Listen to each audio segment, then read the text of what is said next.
Hey, Mean Matt here. So, back to this Survivor Series thing. And I'm gonna try to get through this without puking.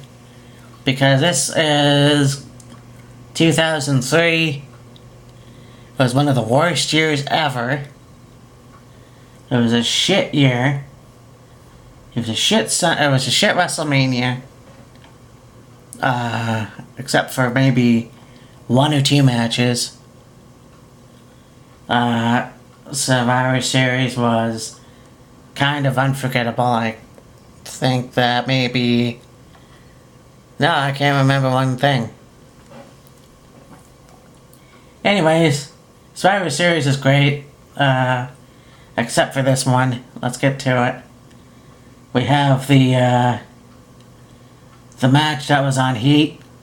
Tajiri with Akio and Sakata defeated Jamie Noble. I missed that match. It was probably a good match, I assume. Tajiri's always a great wrestler, especially with Akio and Sakata on his side, which I don't remember those guys in there that time, but there it is. Jamie Noble, of course, now being backstage and shit. Then you had the first Survivor Series match, Team Angle versus Team Lesnar.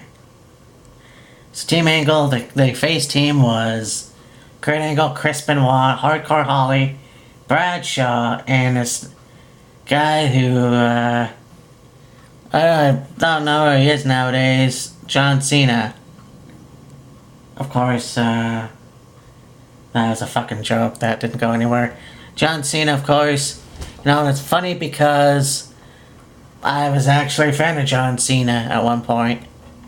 When he first came into the WWE, he had his whole hip-hop gimmick. It was pretty cool. I thought it was awesome to see something new. And it was at this point that him and Benoit were the last ones defeating Brock Lesnar, Big Show, Matt Morgan, who later went on to TNA, Nathan Jones, who went fucking nowhere, and A-Train, or Tenzai, or Albert, if you will. And so, Team Lesnar versus Team Angle.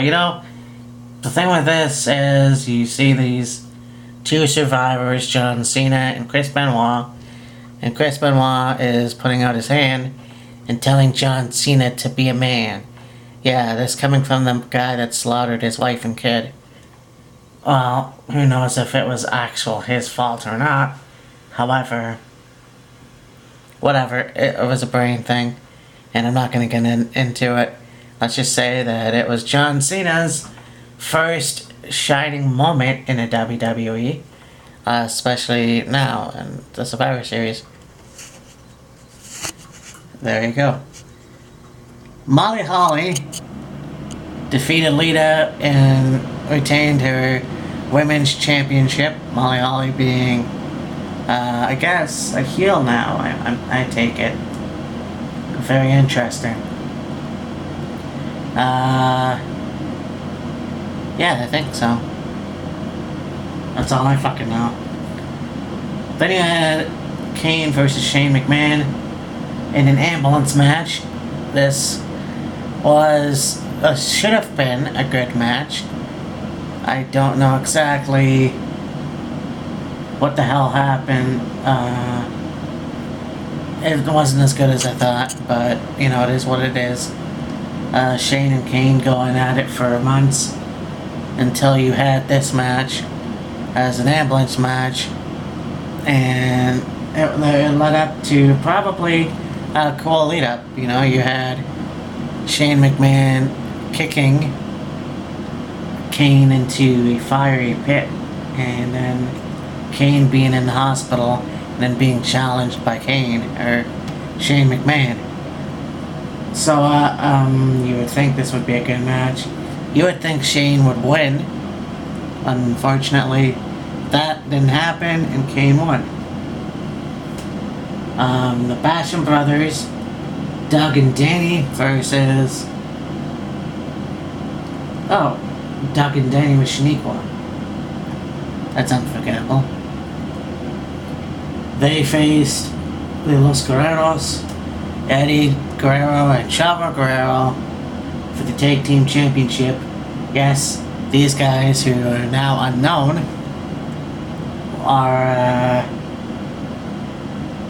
were Tag Team Champions at this point. The cabinet, the Bradshaw, Orlando Jordan, and the Basham brothers. Again, these guys didn't go anywhere, unfortunately, but yet they were Tag Team Champions. Then we had this one match that was very disappointing to me. Eric Bischoff came into the WWE in late 2002 and decided that there was going to be a lot of shit that was going to happen. You're going to see fucking hot lesbian action and 3-minute warning and all this other bullshit that I really didn't give a shit about. I mean, you had Kane and Unmasked. Yeah, Kane Unmasked, but before that, Triple H and Kane feuding over this Katie Vick storyline bullshit. That really pisses me off. But meanwhile, you had this Team Bischoff versus Team Austin, because Steve Austin came in as commissioner. He wrestled his last match at WrestleMania 19, and then it fucking backfired. And then he got fired, basically by Bischoff. This was part of the storyline, I assume, but at this point, Austin was not well, and that was his last match. So then, yeah, Team Bischoff versus Team Austin. Team Bischoff had Chris Jericho, Christian, Randy Orton, Scott Steiner, and Mark Henry. And then Team Austin with Shawn Michaels, Rob Van Dam, Booker T, and the Dudley Boys. And so, with Team Bischoff, you had in the corner Eric Bischoff, Teddy Long, and Stacy Keibler. Well, in the Austin team was just Steve Austin out there. So it wasn't really that fair of a fight. It was a shit match. I didn't really like it. I thought it was the worst. You had, of all things, the man from Texas who had this match, this Survivor Series match in Texas, in Dallas, where he started. You had him chase Bischoff off, only to have Randy Orton RKO Shawn Michaels as the last survivor and pin Shawn Michaels. And I'm sorry, fuck you, Shawn Michaels, for not even fucking trying. I don't know how anybody wouldn't have been able to kick out of that. You could tell how much of a Shawn Michaels fan I wasn't. So, yeah, then you had Steve Austin come out he lost the match. Then you had a speech. It was an uncensored speech, which was interesting. Yeah, it was basically somber, and, he would return in a few months' time, I guess. Yeah, he would. Yeah. Anyways, and then you had this piece of shit match, which, I thought about it earlier. It's kind of symbolic. But Vince McMahon versus the American Badass Undertaker. Or the Deadman Undertaker. The guy that had the short hair and the biker uniform. And it's symbolic to me just because, you see, that was a Buried Alive match. Undertaker basically got ahead of the game. and it was to be, they were in the pile of rubble, or whatever you want to call it, and out of nowhere, here comes Kane, who gave a choke slam to The Undertaker, and there was an explosion.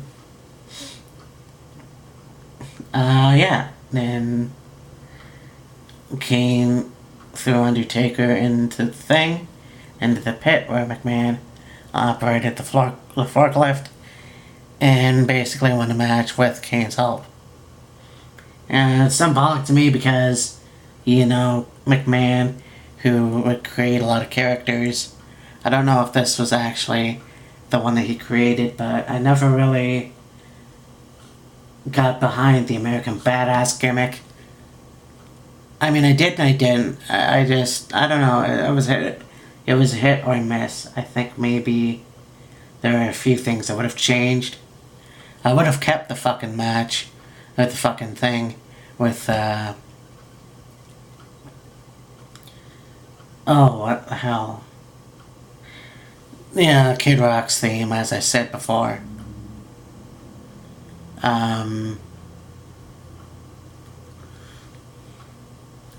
Anyways.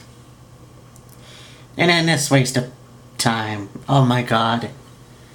Goldberg defeating Triple H for the WWE World Championship match.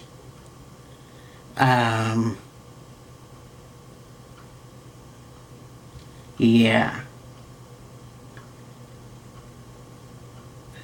So basically what happened was Triple H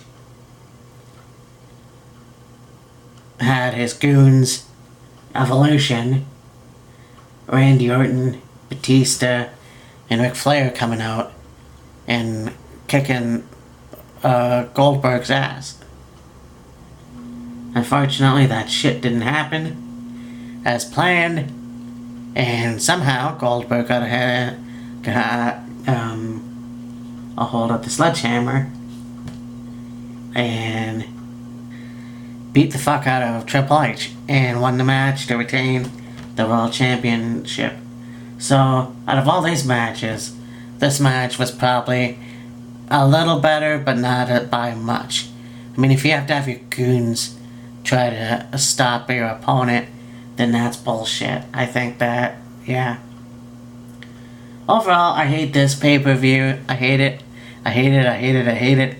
I hated 2003. It was a shit year, and you know what? I don't want to look back on it anymore if I don't have to. Yeah, I wanted to do the Survivor Series pay-per-view thing, and this was by far the worst, in my opinion. It was a terrible SummerSlam, a terrible WrestleMania, a terrible Survivor Series. Anyways, I'll talk to you later. Bye.